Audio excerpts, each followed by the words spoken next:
Assalamualaikum warahmatullahi wabarakatuh, pemirsa Cahaya TV. Kali ini alhamdulillah kita sudah bersama salah seorang narasumber. Beliau anggota DPRD Provinsi Banten dari Dapil 9 Kota Tangerang Selatan. Selamat datang Pak Agus di studio kami. Terima kasih undangannya. Kita juga berterima kasih Pak, Bapak hadir di sela kesibukannya. Kita tahu sekarang udah sangat padat. Kemarin baru reses, sekarang udah baru kemarin juga sosper ya kalau nggak salah, ada kegiatan-kegiatan itu. Terima kasih atas waktu bisa menyempatkan diri di kita.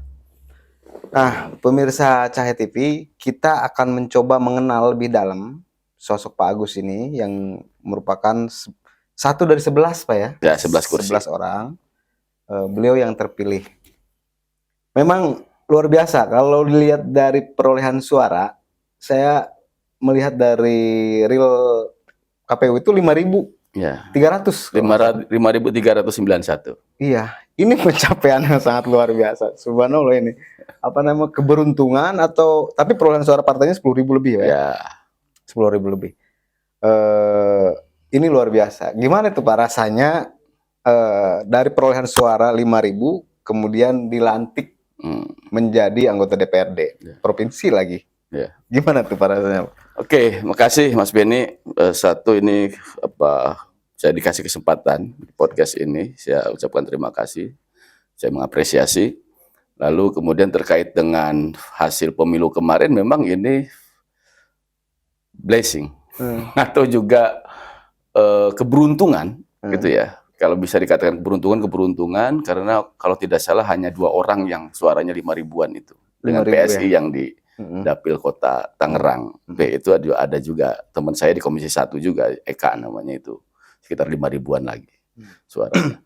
Nah, memang pada periode 2024 ini bagi saya mungkin buah dari pekerjaan saya di 2019. Dulu saya pernah nyalon.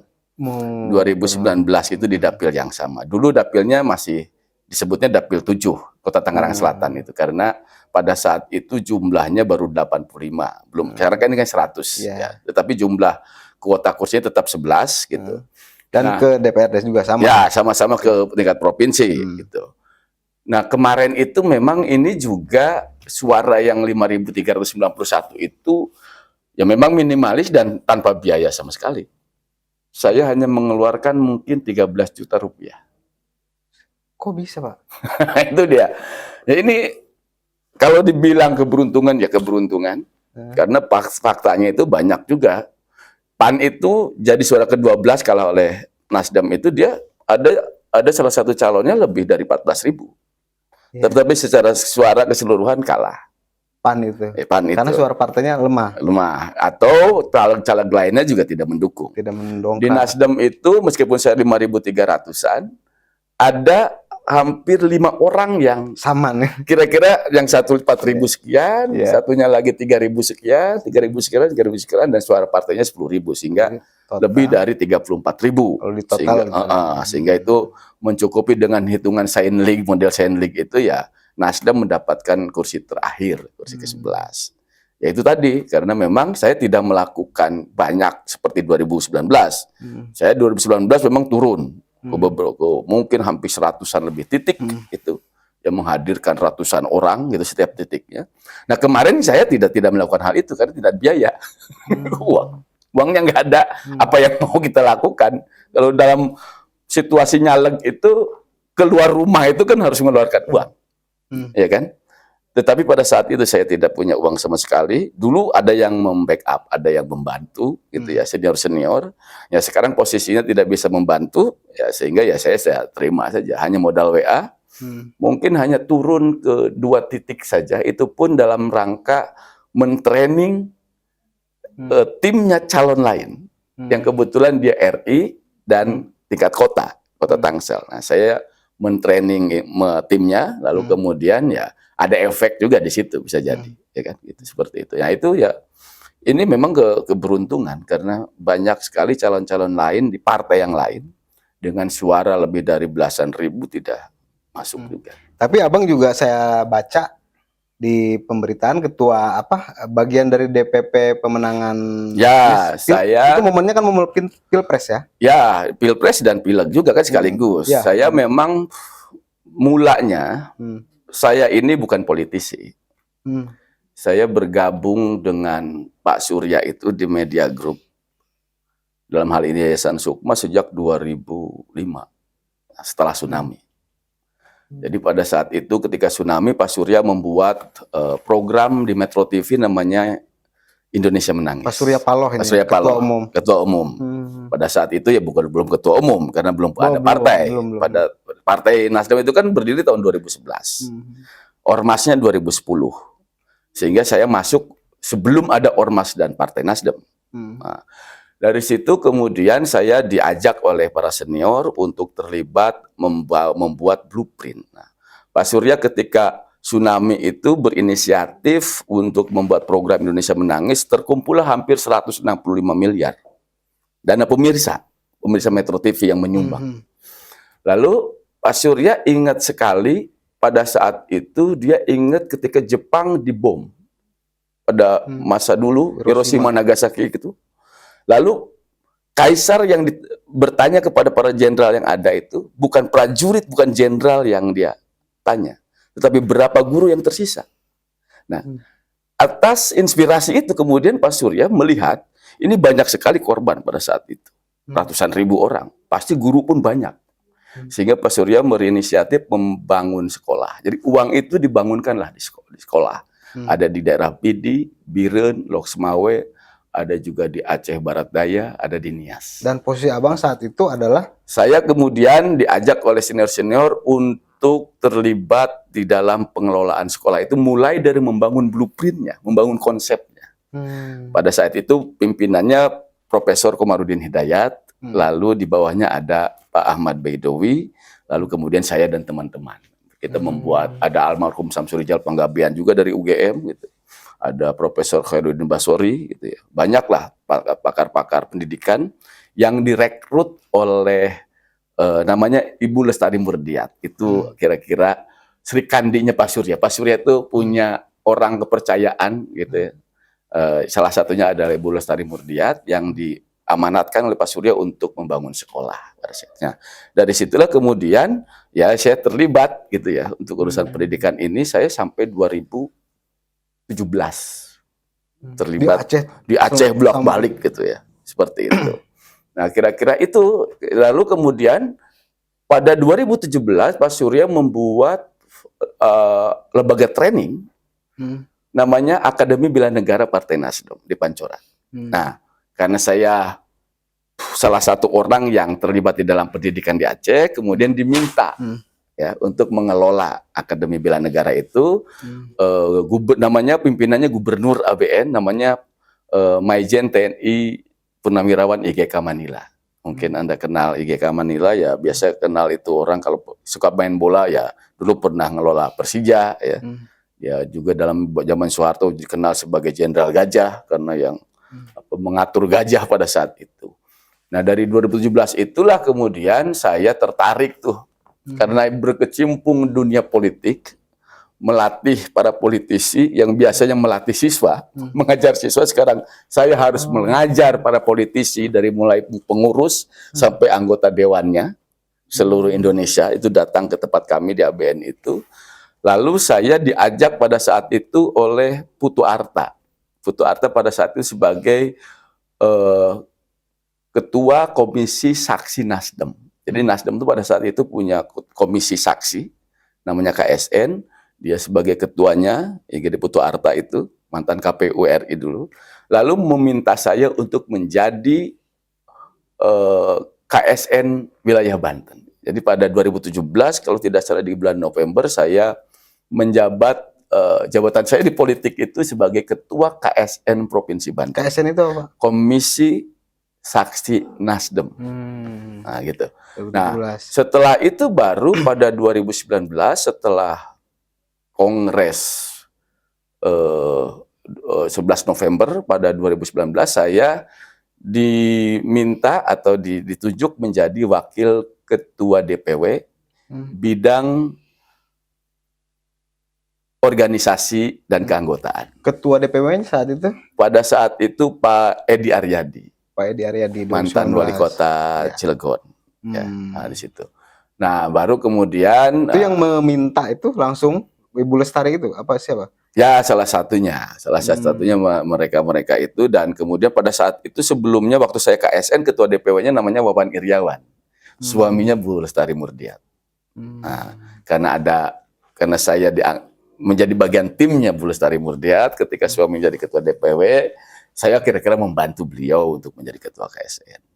Nah, ketika masa Pak Edi Aryadi itu 2019 atau 2020 gitu, 2019 kalau tidak salah, saya menjadi wakil ketua DPW bidang organisasi dan keanggotaan. Nah, ketika masa setelah itu juga saya diminta oleh Ahmad Effendi Khairi, Gus Coy namanya di DPP, membantu beliau karena beliau sebagai ketua pemenangan pemilu wilayah Jawa 1. Jawa 1 itu meliputi DKI, Jakarta dan Banten. Saya diminta menjadi salah satu anggota tim kerjanya gitu ya. Jadi ada beberapa orang, ada sekitar 7 orang gitu yang membantu Gus Coy di situ. Ada saya, kemudian ada Aeng Hairudin, mantan Demokrat, mantan ketua DPRD Banten. Ada Nurul Komar, pelawak itu sebelum beliau pindah ke PAN. Ada Bestari Barus, ada Ongen Sangaji, ada Yulisa Baramuli. Nah, itu menjadi bagian tim pemenangan, tim bapiluknya wilayah Jawa 1 di bawah kepemimpinan Ahmad Effendi Khairi atau Gus Coy. Nah, setelah itu, selain itu saya juga di DPP itu ya, posisi saya di DPP. Selain itu juga saya sebagai anggota DPP bidang hubungan internasional. Saya membantu Martin Manurung. Pada saat itu hubungan internasional DPP itu dijabat oleh Kakak Martin Manurung. Saya diminta untuk membantunya gitu di urusan-urusan hubungan internasional. Sehingga saya juga dari situ diajak gitu ya, atau diutus menjadi delegasi Nasdem ketika ada kegiatan di Canberra, Australia. Bahkan kemarin terakhir saya ke Jordan. Itu ada forum Arab kaitannya menyangkut sikap kita dalam mendukung Palestina. Oke. Gitu, seperti itu. Jadi sangat melekat, punya riwayat panjang ya kalau urusan dengan Nasdemnya, Ya. dengan Pak Surya Paloh, dengan Ibu Lestari, barangkali sangat apa ya, udah internnya udah lama, udah cukup lama. Pantesan abang kemarin saya nyari-nyari ada yang rekomendasinya luar biasa kata saya ini. Nah kemudian Bang Agus, kita coba masuk ke wilayah di Dapil 9, pertarungan di Dapil 9, kemudian Bang Agus juga udah lolos. Kita ingin tahu juga bagaimana sih di Tangsel ini, Dapil Tangsel ini berarti kan seluruh di kota Tangsel ya, tidak per kecamatan. Ada harapan besar barangkali di kota Tangsel yang ingin dibangun. Nah, sebagian besar masyarakat Tangsel itu apa sih yang masih menjadi persoalan di wilayah sana? Kalau saya baca di pemberitaan gitu kan, angka pengangguran dan sampah itu paling muncul tuh. Sementara di sana adalah negara yang kota yang berkembang, Bang, Provinsi Banten. Nah, Abang melihatnya sisi mana yang mesti harus banyak diperjuangkan di wilayah dapilnya dulu? Tangsel itu ya sangat kecil ya. Itu hanya 54 kelurahan. 54 kelurahan. 7 kecamatan. Penduduknya kira-kira mungkin sekitar 1.400.000-an. DPT-nya sekitar 1.200.000 gitu, pemilihnya. Angkatan kerjanya sekitar 630-an ribu. Jumlah penganggurannya terakhir di data statistik BPS itu, kalau kita lihat di Tangsel dalam angka tahun 2023, itu 37-an ribu. Artinya kalau di-compare, dibandingkan persentase 37.000 terhadap 600 sekian itu ya mungkin hanya sekitar 2,5%. Tetapi data-data atau berita-berita menunjukkan bahwa tingkat pengangguran itu di angka 5,1% di Tangsel itu. Memang Tangsel ini ya kota ya karena berdekatan langsung dengan DKI sehingga menjadi kota terbuka. Sama dengan kota Tangerang, kota Depok, kota Bekasi, kira-kira gitu. Tapi kan di wilayah Provinsi Banten, Tangsel adalah Ya. salah satu daerah paling maju. Ya, ya betul. Dengan Maka sudah tidak ada persoalan misalkan di sana Nah, masyarakatnya. persoalannya berbeda dengan wilayah selatan. Kalau wilayah selatan infrastruktur masih kurang. Hmm. Tapi kalau di Tangsel bukan infrastrukturnya. Kalau kita mencari jalan yang jalan yang jelek itu sulit kita temukan. Jalan hampir bagus semua. Bahkan Sampai ke pedestrian, wilayah-wilayah pelosok. pedesaan itu, kelurahan itu udah bagus semua. Nggak ada jalan yang berbecek begitu, nggak ada lagi. Saya lihat itu. juga kantor-kantor kelurahan juga udah kayak kantor kecamatan, udah kayak Kantor kantor dinas. kelurahan, terus puskesmas itu bahkan hampir setiap kelurahan tuh ada puskesmas. Ya, di Tangsel itu. Namun persoalannya di situ yang pertama terutama ketika saya reses kemarin. Itu justru kejahatan seksual yang dikhawatirkan oleh ibu-ibu.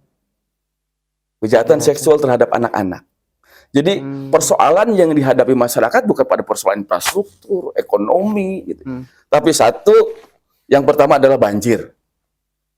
Padahal wilayah Tangsel itu dibanding DKI itu lebih tinggi. Mungkin sekitar ada dari mulai 15 sampai 28 meter di atas permukaan laut. Dibanding DKI itu 0 sampai 15. Ada yang sampai 25 itu di daerah Cibubur itu ya. Itu relatif lebih tinggi, tetapi di bawahnya itu dibanding Tangsel lebih tinggi. Tetapi banjirnya itu setiap hujan deras gitu ya, selalu. Artinya persoalannya adalah drainase. Bukan pada persoalan wilayahnya yang rendah, tetapi ini bagaimana pengelolaan drainase yang dilakukan oleh Pemkot Tangsel. Sehingga ini menjadi perhatian serius saya. Drainasenya yang tidak lancar, apa memang saluran pembuangan airnya itu yang Ya itu dua-duanya. penampungan Ya, air? tandonnya meskipun sudah ada atau waduk gitu ya. Artinya ini yang perlu dilakukan oleh Pemkot Tangsel ke depan. Nih, hasil pilkada ini. Tentu yang jadi perhatian itu satu banjir. Artinya perlu ada resapan-resapan air yang baik dalam hal ini membuat tandon atau membuat waduk gitu ya untuk menampung air itu. Yang keduanya ada pada persoalan kemacetan. Macet ini ya artinya kalau macet itu satu volume kendaraan yang tinggi, juga panjang dan lebar jalan yang sempit. Ini logika macet kan begitu, ya kan? Karena persoalan volume kendaraan yang tinggi tidak dipenuhi, tidak terakomodir oleh jalan yang tersedia. Ini artinya juga menjadi perhatian serius atau juga solusinya bagaimana Tangsel menerapkan model transportasi massal. Harus melakukan kerjasama dengan DKI agar MRT bisa langsung ke Tangsel. Ini jadi salah satu ini juga tuh, salah satu programnya atau janji politiknya para orang kandidat ini. Karena ini persoalannya sehingga kan kita itu ketika melihat persoalan harus nyari solusinya. Betul. Sama dengan bisnis itu bisa kita lakukan, bisa berhasil ketika kita bisa menangkap solusi persoalan orang. Nah, begitupun ini. Ketika di Tangsel itu seperti tadi kemacetannya, banjir dan kemacetan. Kemacetan ini kan harus dijadikan sebuah cari jalan keluarnya. Salah satunya adalah kalau seandainya Tangsel memiliki transportasi massal, ini pasti bisa mengurangi seperti halnya yang dilakukan oleh Jakarta. Bahkan kalau bagus lagi terintegrasi dengan DKI gitu ya. Ini menjadi solusi. Jadi menjadi perhatian saya juga. Yang keduanya adalah justru ini kebalikannya. Ini bukan ada persoalan di Banten, tetapi kita di Tangsel. Tetapi saya ingin memiliki inisiatif, melakukan inisiatif kepada di Tangsel itu banyak sekali sekolah-sekolah unggulan. Ada lab school di situ, ada Al-Azhar di situ. Bisa dibandingkan dengan wilayah selatan Banten. Itu mohon maaf terbelakang sekali. Harusnya di tingkat provinsi itu melakukan inisiasi bagaimana misalnya sekolah-sekolah unggulan di Tangsel itu atau Tangerang itu memberikan pelatihan kepada sekolah-sekolah di wilayah selatan. Artinya ada teacher exchange di situ. Atau juga student exchange, pertukaran guru, misalnya guru di Tangsel yang hebat-hebat itu, yang bagus-bagus itu, mengajar di wilayah selatan, barang 3 bulan, misalnya begitu. Sehingga itu kan bisa mempengaruhi itu cara mengajarnya, cara mengajar guru-guru. Minat dari orang tua siswa juga kayaknya Ya pasti akan senang. maksudnya daripada ke sekolah negeri, kalau kita kan lagi mengarah di wilayah selatan ini nyari gratis, nyari sekolah negeri kan Ya, berebut gratis. Mungkin di Tangsel lebih ke ini ya Pak ya, lebih cenderung tidak mengesampingkan gratisnya tapi memilih sekolah yang berkualitas. Bahwa memang sekolah negeri masih tetap unggulan. Unggulan dalam Masih tetap. pengertian animo masyarakat tinggi. Apa buktinya? Buktinya ketika PPDB itu banyak sekali orang tua minta tolong ke Dewan. Kenapa gitu? Padahal ini udah siap diminta tolong. Saya alasannya karena saya di Komisi 1, ya saya tidak ada urusannya dengan urusan pendidikan. Gitu. Nah ini juga sebetulnya ini jadi apa? Itu hal lain lah. Tetapi menjadi catatan kita bahwa PPDB tidak ideal untuk Indonesia. Kira-kira gitu. Nah, saya kaitannya menyangkut pendidikan karena ini juga menjadi perhatian saya di Tangsel. Bagaimana misalnya Tangsel berkontribusi dalam peningkatan kualitas pendidikan di Banten ini.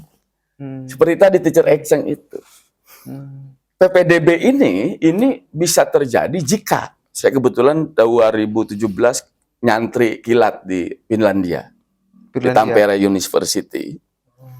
Pada saat itu saya riset di sana, mereka itu sekolahnya dibiayai pemerintah.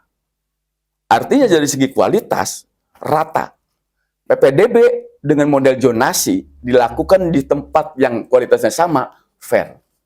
Dan daya tampung sekolah sesuai dengan jumlah siswa yang akan sekolah. Jadi anak tidak ada rebutan. Itu penyesuaiannya itu gimana? Ya kan kita bisa melihat data. Dari pertumbuhan penduduk, dari tahun ke tahun bisa kelihatan anak SD pada 5 tahun ke depan berapa orang. Jadi Jumlah ruangannya harus disiapkan dong. menyesuaikan itu ya. Kan perintah undang-undang itu adalah kita harus menjadi tanggung jawab negara. Menjamin itu. Artinya kalau negara mau memberlakukan model PPDB zonasi itu sediakan dulu ruang kelasnya. Sehingga tidak ada tuh orang yang termarginalkan. Orang yang diterima, tidak diterima. Semuanya menjadi tampung. Karena itu menjadi tanggung jawab negara memberikan fasilitas pendidikan kepada warganya. Nah, dari situ kemudian, ya, kita kalau seandainya tadi kembali ke apa yang ada di Tangsel, Tangsel bisa mengekspor guru-guru berkualitas itu ke wilayah-wilayah lain. Atau juga diinisiasi di tingkat provinsi, Dinas Pendidikan Provinsi, semacam melakukan kontrak kerjasama dengan wilayah-wilayah kabupaten, kota yang bagus itu kualitas pendidikannya, untuk menugaskan barang beberapa waktu gitu di sekolah-sekolah tertentu. Misalnya dari kota Tangerang kan banyak tuh sekolah-sekolah unggulan. Kabupaten Tangerang juga banyak sekolah, atau bukan di Serang juga banyak sekolah-sekolah unggulan. Simpenlah, bisa tugaskan 6 bulan di dan itu biar negara Pandeglang lagi. yang Biar menggaji, pemerintah yang atau bisa juga ya gajinya dari sekolah itu ya kita diatur saja. Itu pasti ada jalan keluar urusan teknis itu. Tetapi gurunya juga mau wajib itu harus mau Pak ya. Sebagai penugasan, bahkan bisa jadi guru-guru di perkotaan itu ngerasa bangga punya pengalaman mengajar di tempat-tempat. Keren. Itu kira-kira ide-ide saya. Yang selanjutnya adalah tentu Tangsel ini kalau persoalan sampah Pak, sampah menjadi persoalan juga. Sampah ya. Sampah itu kenapa Pak menjadi persoalan itu karena daya tampung tempat penampungan sampah TPS? Ya, itu persoalan. Tangsel itu kan tidak semua tempatnya itu hampir kira-kira gini, secara bisnis tanah di Tangsel dengan tanah di Kabupaten Serang kan malah di Tangsel. Ya, jauh lah. Tanah itu kan nggak mungkin juga dengan tanah yang mahal menjadi tempat penampungan sampah. Ya. Tentu orang akan menjadikan area bisnis. Yang harusnya adalah bagaimana melakukan pengelolaan sampah secara baik itu, seperti model di luar negeri atau kalau tidak salah Surabaya juga sudah melakukan bagaimana sampah itu diolah. Tetapi kaitan menyangkut sampah ini juga menyangkut mental, menyangkut habitus masyarakat. Bagaimana misalnya mereka itu mengolah sampah semenjak dari pusatnya, rumah tangga. Bagaimana dia misalkan memberikan sosialisasi pemilihan sampah di tingkat rumah tangga, mana kira-kira sampah yang bisa didaur ulang, dijadikan pupuk, mana yang kira-kira bisa dijual kembali, model plastik-plastik gitu. Ini kan perlu ada apa, awareness, Dari ada masyarakatnya. kesadaran, ada pola hidup itu ya, kebiasaan-kebiasaan yang harus dibangun. Nah, saya kira sampah itu juga tidak akan menyelesaikan, tetapi ini setidaknya mengurangi. Sampah sudah tereduksi mulai dari pusatnya. Kalau seandainya perjalanan sampah itu dari sumber sampah, rumah tangga, kantor, kemudian dipilah, itu kan menjadi sedikit tuh ke sini. Ketika penampungan sampah tinggal hanya beberapa saja. Nah, tetapi ini harus dijadikan sebagai gerakan bersama, gitu ya. Nah, yang terakhir lagi persoalan di Tangsel itu ya mungkin ya persoalan kejahatan. Itu kejahatan seksual Keamanan. maksudnya gimana sih, Bang? Kan banyak sekali kejadian-kejadian bahkan di tempat-tempat yang tidak kita duga, di sekolah atau di pengajian. Pelecehan seksual itu terjadi di situ. Artinya di sini waktu saya ketika memberikan solusi kepada masyarakat pada waktu reses itu perlu dikembangkan di tingkat masyarakat atau di tingkat sekolah itu sistem yang disebut kalau di sekolah saya di Aceh itu MKBS, manajemen konflik berbasis sekolah. Jadi kampung atau manajemen konflik berbasis kampung kira-kira gitu. Ketika di sebuah kampung itu ada persoalan, dikelola sendiri tuh. Konflik itu tidak mungkin dihindari. Konflik pasti akan ada. Tetapi konflik itu harus dikelola. Begitupun kalau ini konflik bisa mengelola, termasuk juga pada persoalan-persoalan pelecehan seksual. Nanti di dalamnya itu, manajemen konflik berbasis kampung atau berbasis sekolah itu, juga bagaimana ada gerakan anti-bullying. Salah satu bullying itu kan pelecehan situ. Jadi kalau misalkan Abang kemarin reses, mendengarkan dan menyerap aspirasi masyarakat itu, lebih banyak yang diinginkan masyarakat itu apa sebenarnya, Bang? Ya itu tadi, persoalan di Pamulang Barat macet. Perlu keperwakilan dari DPRD. Itu dia persoalan macet kemarin itu. Bagaimana misalnya macet ini terhindarkan atau terkurangi. Ya solusinya adalah bagaimana misalnya Pemkot punya transportasi massal. Dan misalkan kalau memang ada fiskalnya cukup ya pelebaran jalan, tetapi kan itu luar biasa besarnya untuk membebaskan tanah di Tangsel itu seperti apa. Modalnya besar sekali, apalagi pinggir jalan. Itu bisa di atas 5 juta kan gitu. Nah, tetapi yang terpenting untuk merespon urusan ya macet itu ya transportasi massal sebetulnya. Masuk jalur MRT. Ya MRT atau misalkan biasakan menggunakan bus, tetapi kalau busnya transportasi massalnya itu nyaman, saya kira orang akan beralih. Dulu orang malas juga naik bus kota di Jakarta, tetapi ketika busnya enak, atau misalkan kereta api lah, kita malas sekali naik kereta api. Tapi ketika zaman Pak Jonan itu ketika kereta apinya nyaman, kita lebih nyaman naik kereta api gitu. Atau kita dari mulai Jakarta ke Rangkas Bitung, itu kan nggak nyaman sekali dulu, ya kan? Udah panas, tetapi sekarang lebih enak gitu. Kalau transportasi itu nyaman, saya kira orang akan beralih. Karena kalau menggunakan mobil pribadi kan satu, macetnya berlebihan, biayanya juga berlebihan, jarak tempuhnya berlebihan. Tetapi kalau dengan transportasi massal, hemat biaya, misalnya hemat waktu juga, gitu, seperti keren. Itu. Nah, ini kan perlu itu. Jadi beliau ini jadi anggota DPRD itu harus menguasai permasalahan yang ada di masyarakat. Apa permasalahannya yang kemudian menjadi basis untuk diperjuangkan, kan begitu ya, kira-kira begitu. Untuk apa sih keinginan masyarakat, apa harapan apa? Itu keren. Nah, pemirsa Cahaya TV, kita juga ingin mengetahui beliau sekarang kemudian masuk di Komisi 1. Komisi 1 itu apa? Terus tugasnya nanti mau seperti apa, biar nanti ada, tadi kata Abang, minta tolong masukin sekolah anak pendidikan, beda. Ini juga harus dipahami, biar permintaan tolongnya Komisi 1 itu hal-hal yang seperti apa. Masyarakat di Dapil Abang mungkin bisa mengetahui pada akhirnya, oh ini bidangnya ini. Tapi sebenarnya kalau udah jadi anggota dewan bisa jinggat. Ya, bisa. Nah, kita lanjut menyikapi ada 5 komisi, Bang, di DPRD Provinsi Banten. Salah satunya adalah Komisi 1. Bidang pemerintahan, kalau nggak salah ya Bang, bidang pemerintahan. Nah, Bang adalah anggota di Komisi 1 dari fraksi Nasdem. pastinya masyarakat itu ingin mengetahui Komisi 1 itu tugasnya apa, terus membidangi apa, tugas dan fungsinya apa, tingkat koordinasi dengan organisasi perangkat daerahnya, menaungi organisasi pemerintah apa saja OPD-OPD-nya, biar nanti masyarakat mungkin akan menunggu gerakan-gerakan anggota dewan dari Dapil 9 kok nggak ada nih dari Abang. Masyarakat harusnya yang diharapkan seperti apa? Ya. Nah, silakan Bang dijelaskan Bang. Komisi 1 itu nanti Abang akan melakukan apa? Program-program apa yang akan Abang bangun di Komisi 1? Oke. Jadi Komisi 1 itu core-nya pemerintahan.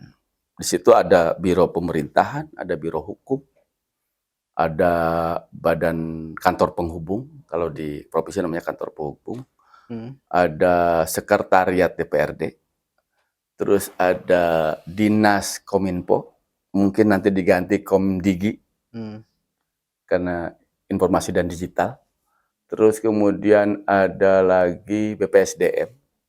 BPSDM itu kaitan menyangkut tentang lembaga trainingnya para ASN lah, kira-kira gitu ya. Ada BKD juga. BKD itu Badan Kepegawaian yang mengatur Daerah urusan ANS, ASN. P3, ya ASN, P3 gitu ya. Seperti itu. Sama yang inspektorat Bang. Inspektorat juga ya, urusan inspektorat juga di Komisi 1. Jadi kira-kira itulah. Komisi 1 itu bidang pemerintahan. Orang menyebutnya sebagai Komisi Air Mata. Kalau yang lain-lain disebut Komisi Mata Air ya, kira-kira gitu. Ini air mata itu nanti masyarakat nanya tuh, apa sih Pak Dewan katanya. Air mata mungkin sebagian paham, tapi semua komisi saya yakin punya tugas, perannya penting, masing-masing memiliki peran penting. Misalkan inspektorat dan BKD itu kalau menurut saya inspektorat itu kan yang selalu melakukan audit keuangan. Ya. Ketika ada ini persoalan-persoalan jadi kemahalan, jadi temuan, ada etika korupsi, pengembalian uang dan sebagainya, itu di inspektorat sangat penting Bang. Nah, apa yang tergambar Bang dari Komisi 1, Abang akan melakukan program kerja seperti apa dengan OPD-OPD yang sudah tadi dijelaskan? Ya, tugas Dewan itu satu, melakukan pengawasan atas program-programnya eksekutif. Secara undang-undang kedudukan Dewan Provinsi dan Kabupaten Kota itu berbeda dengan DPR RI. Kalau DPR RI itu kan ada 3 tuh entitas yang berbeda yang setara. Ada eksekutif, legislatif, yudikatif. DPR RI sebagai legislatif. Tapi kalau DPRD tingkat provinsi dan kabupaten kota itu posisinya di dalam undang-undang itu pemerintahan daerah atau pemerintahan provinsi itu diselenggarakan oleh gubernur bersama dengan DPRD. Artinya kita ini mitra kayak model eksekutif. Kalau bahasanya mitra bersama dengan, misalkan Mas Ben pergi ke Jogja bersama dengan anaknya. Bahasa bersama dengan itu bisa jadi kita setara, bisa jadi kita di bawah. Atau bisa jadi kita di atas. Namanya bersama dengan, ya kan gitu. Jadi posisinya kita ini ya tidak menjadi legislator sebagaimana DPR RI. Tetapi sebagai mitra kerja. Ya. Mitra kerja. Kan controlling. Ya, tetapi berfungsi untuk melakukan pengawasan atas mitra kerja itu. Gitu. Yang keduanya adalah penetapan budgeting yang diajukan oleh eksekutif, oleh OPD-OPD, dan saya juga kebetulan di Banggar di Badan Anggaran, ya kita ikut juga menentukan proses ketuk palu APBD itu. Lalu setelah itu juga kita menetapkan bersama dengan gubernur membuat perda. Perda itu kan bisa ada usulan dari gubernur, dalam hal ini dari masing-masing OPD, atau juga inisiasi dari DPRD. Nah, fungsinya itu. Nah, kaitannya menyangkut apa? Misalnya, fokus perhatian saya ketika saya di Komisi 1. Karena saya pendidik, saya dulu di sekolah, selalu melakukan training, saya berkonsentrasi bagaimana misalnya mendampingi BPSDM lebih serius. BPSDM itu Badan Pengembangan Sumber Daya Manusia Banten. Dan di situ dia yang mengelola ASN seluruh Banten. Ketika saya dijadikan narasumber oleh mereka, saya bilang, Anda ini penentu masa depan Banten. Seluruh ASN itu dibentuk oleh lembaga ini. Mau seperti apa ASN ini? Di sini tempatnya. Kemajuan Banten ini ditentukan oleh mereka. Pemerintahan itu kan dikelola oleh staf. Oke. Setiap OPD itu yang mengelola staf. Bupati, gubernur itu boleh berganti. Kepala dinas boleh berganti, tapi staf tetap di situ. Dia yang melakukan pekerjaan itu secara rutin. Artinya staf ini harus ditingkatkan kemampuannya. Nah, itu yang bertanggung jawab adalah BPSDM. Tetapi anggarannya seperti apa tuh? Hanya 40-an miliar. Dibanding 12 triliun anggaran provinsi. Artinya jangan-jangan kita tidak punya perhatian untuk meningkatkan kapasitas ASN itu. Harusnya ketika kita punya konsentrasi untuk memajukan Banten, SDM-nya dong tingkatin. Emang swasta yang mengelola ini kan ASN. Bukan kita-kita yang di luar ASN kan. Artinya gaji pokok mereka harus... Bukan hanya gaji, kemampuannya itu ngikuti. Kapasitasnya. Bagaimana, apakah mereka punya soft skill yang memadai? Apa itu soft skill? Komunikasi efektif. Karena namanya ASN itu pelayanan publik. Melayani publik. Komisi 1 juga bertugas misalnya tentang pelayanan publik kayak model mall pelayanan publik, tentang perizinan-perizinan itu di Komisi 1 juga tuh. Kependudukan, ya, Satpol PP. Bagaimana misalnya Satpol PP yang dikenal orang sebagai yang represif menjadi lebih humanis. Ini kan harus diubah tuh mentalnya.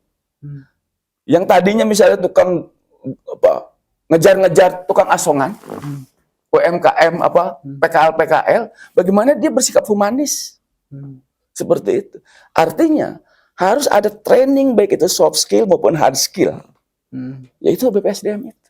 Dan kadang-kadang saya masih melihat masih tidak selaras dengan bidang keilmuannya tuh Bang di ASN itu. Ya, tidak ada inventarisir ini posisinya disesuaikan dengan kemampuan soft skillnya tadi, dengan latar belakang pendidikannya tadi disesuaikan. BKD dengan BPSDM harus duduk bareng memetakan itu. Berapa ASN kita jumlahnya? Terlebih nih sekarang ini sedang rekrutmen P3K. Itu ada 11.700. Untuk rekrutmen P3K. Harus, karena perintah undang-undang, perekrutan ASN itu harus memfokuskan pada mereka yang bekerja secara honorer. Karena nanti itu nomenklatur honorer di dalam Undang-Undang ASN tahun 2023 itu sudah tidak ada lagi. Itu udah fix Bang ya? Iya, udah karena banyak yang bertanya-tanya ini ya. ASN ini sudah, nah, tetapi P3K ini akan direkrut itu mereka yang sudah terdaftar di dalam daftar kepegawaian di BKN sana. Dan juga mereka yang sudah minimal 2 tahun bekerja. Itu yang akan jadi prioritasnya. Di Banten ini jumlahnya sekitar 11.700. Dan itu nanti di tahun ini yang 11.000 P3K, calon P3K itu yang honorer K1, K2 kalau di Pemprov itu. Itu secara otomatis atau tetap ada seleksi lagi Bang? Ada seleksi. Di tes P3K-nya, penerimaannya. Nah, sekarang udah masuk gelombang kedua nih. Per November sampai akhir November ini sudah dibuka gelombang kedua. Rekrutmennya, ya administrasinya harus lolos, nanti juga ada proses seleksi CAT. Nah, CAT ini. Tetapi yang menjadi perhatian saya, apakah secara fiskal Banten untuk 2025 mencukupi untuk bisa menggaji 11.000 itu? Karena tentu standar gajinya berbeda ketika menjadi honorer jadi ASN. Jadi sekarang ini kan ASN itu pegawai PNS dan P3K itu jadi ASN namanya. Di dalam undang-undang itu bahasanya. Jadi ASN terbagi 2. Mereka yang PNS, mereka yang P3K. Itu ASN disebut. Nah, mereka punya hak dan kewajiban yang sama.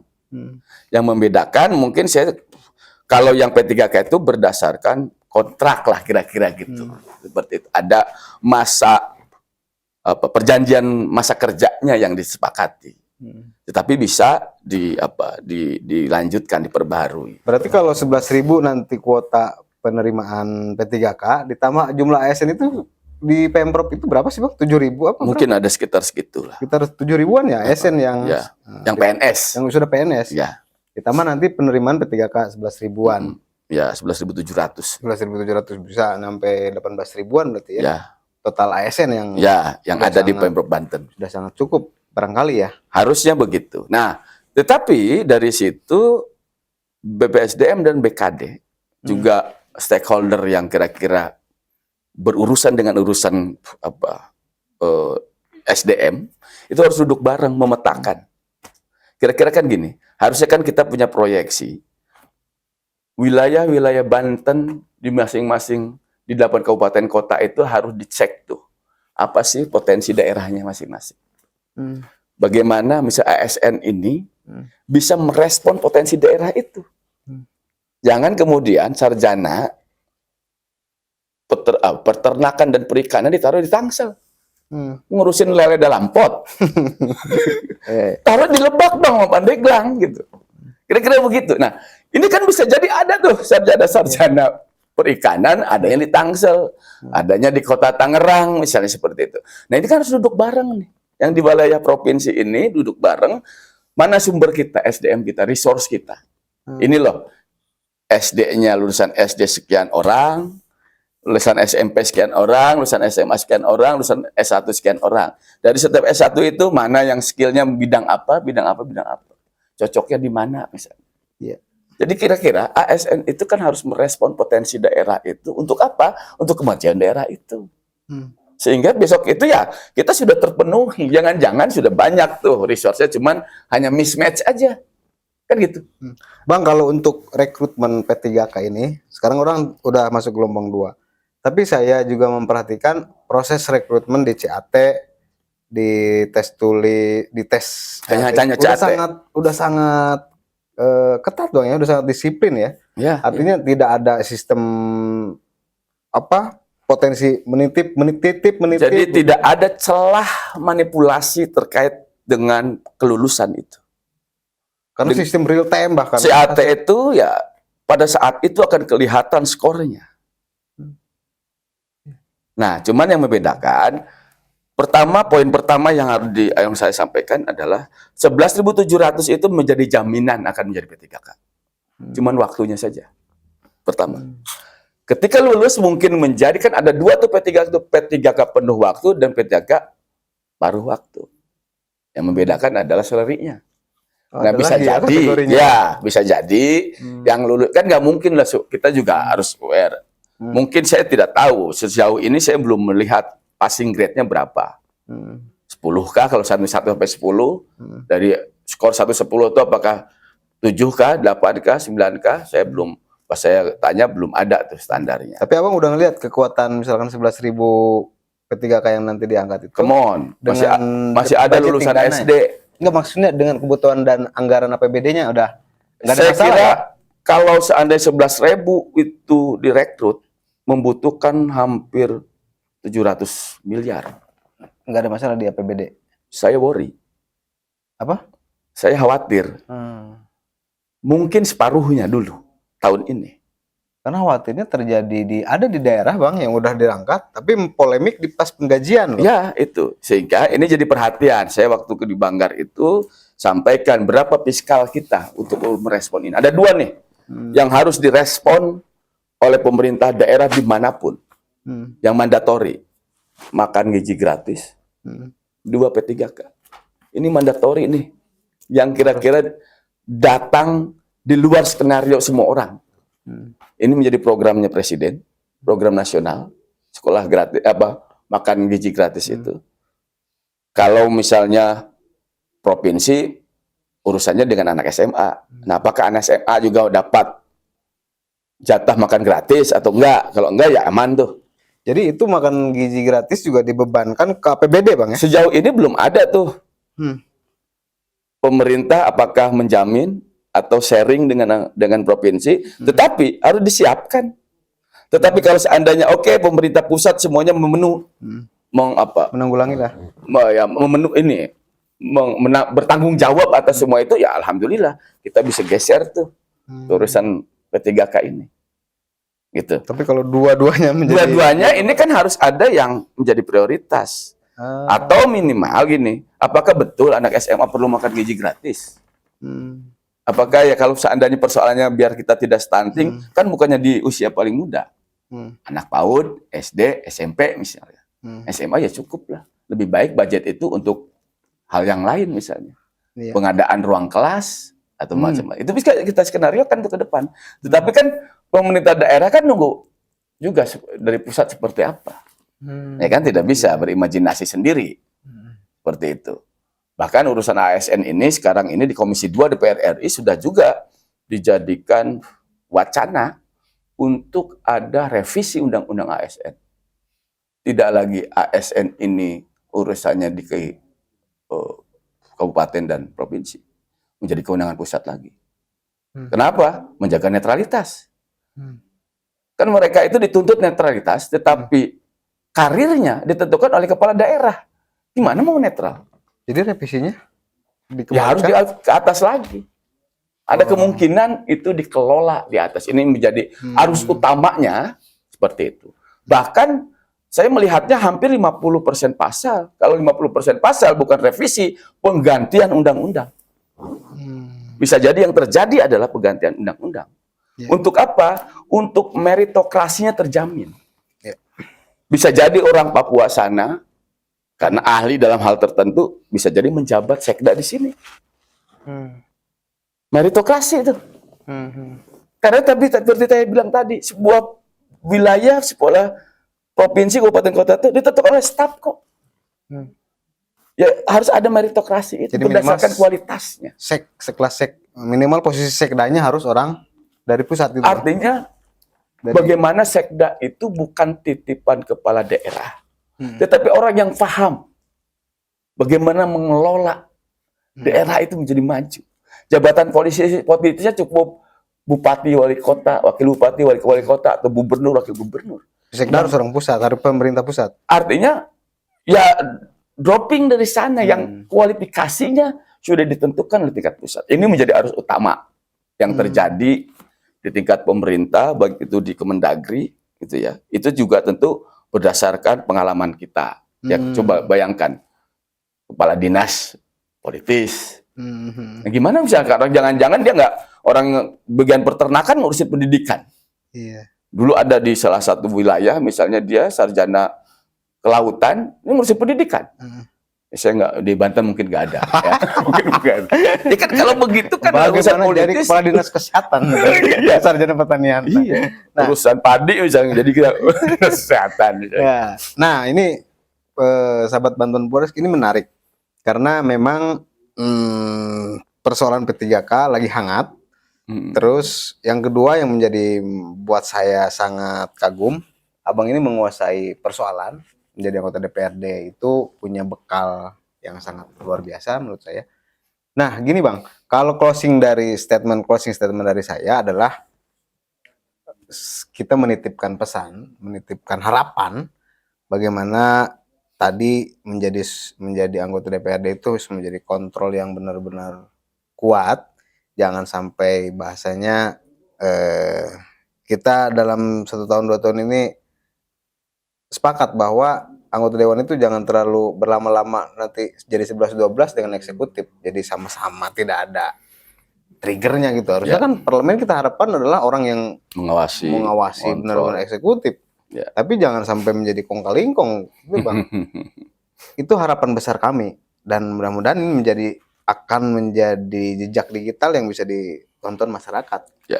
Itu closing statement saya dan sekarang saya meminta 1 menit closing statement dari abang bahwa ini juga mungkin barangkali pesan terhadap masyarakat dan apa kira-kira yang akan menjadi sebuah harapan besar bahwa masyarakat Tangsel khususnya dan Banten pada umumnya memberikan kepercayaan terhadap anggota DPRD Provinsi Banten.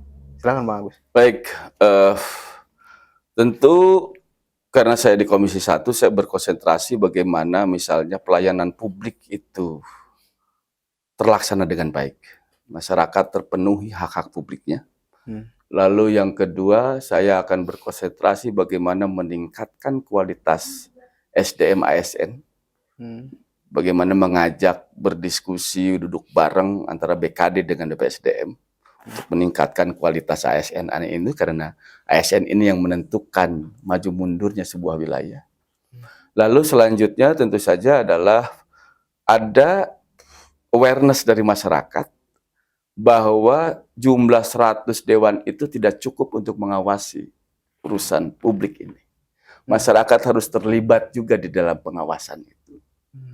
Sehingga jika misalnya ada model pelayanan-pelayanan publik yang kurang bagus, kurang layak, ya bisa disampaikan, baik itu melalui dewan atau melalui lembaga-lembaga terkait yang bisa menyelesaikan persoalan itu. Sehingga kolaborasi antara anggota DPR dengan masyarakat itu akan menjamin terlaksananya pembangunan yang berkeadilan. Sehingga diperlukan kolaborasi itu. Dan kalaupun langsung menghubungi ke Komisi 1 itu terbuka, Pak, ya? Sangat terbuka. Komisi 1 kemarin juga menerima guru-guru, ya. Menerima persoalan teman-teman yang honorer dan seterusnya gitu ya. Dan juga kita juga kaitannya menyangkut BPN juga, pertanahan juga, perizinan, ya banyak sekali lah. Kita sangat terbuka. Kalau memang kami tidak ada, bisa di situ standby. Ada staf Komisi 1 yang menangani urusan keluhan-keluhan, aduan-aduan atau usulan-usulan dari masyarakat. Saya kira itu. Yep. Bang Agus, terima kasih. Ini sangat luar biasa dan saya yakin ini akan membawa manfaat besar buat kita semua, buat sahabat Banten Podcast, juga pemirsa CTV Banten. Waktu kita terbatas dan saya Benny Hendriana mengucapkan terima kasih. Billahi taufiq wal hidayah. Assalamualaikum warahmatullahi wabarakatuh dan semoga kita tetap menjadi yang terbaik.